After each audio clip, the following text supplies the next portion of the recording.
Bearing is the angular distance between 2 points. So bearing deals with angle. So watch this. If I have a point here and another point here, let me call this point A and this point B. So the angular distance between these 2 points is what we call bearing. So how do we get this angle? We draw what we call our cardinal points. From this point, we draw another cardinal point here.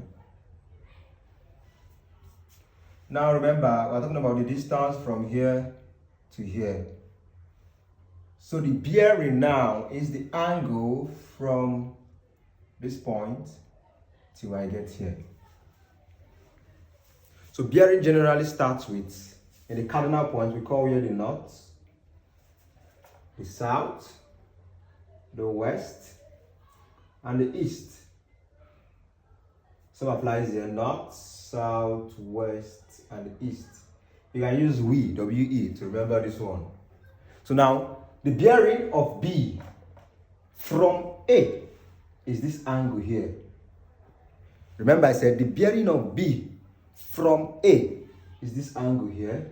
While the bearing of A from B is this angle from the north till you get here.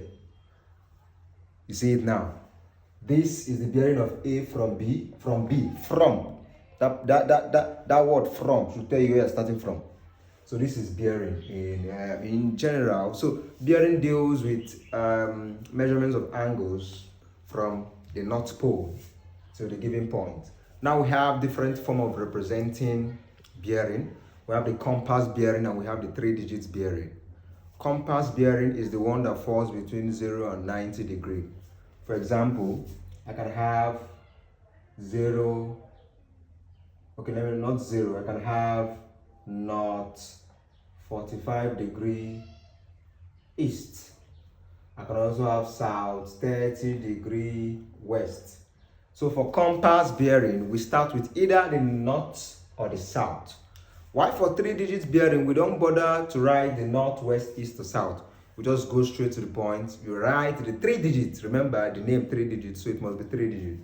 Example of that, we can have 125 degree, 72 degree, but because it is 3 digits bearing, you add 0 here, 072 degree to make it 3 digits. So in our next class, we'll be looking at how to convert or represent bearing in 3 digits and also compass bearing. How do you convert compass bearing to 3 digits bearing? How do you convert 3 digits bearing to compass bearing? So follow me to the next class so that you won't miss this opportunity to learn this candid topic. Remember, bearing is very simple. It's very simple. Don't run away from it. God bless.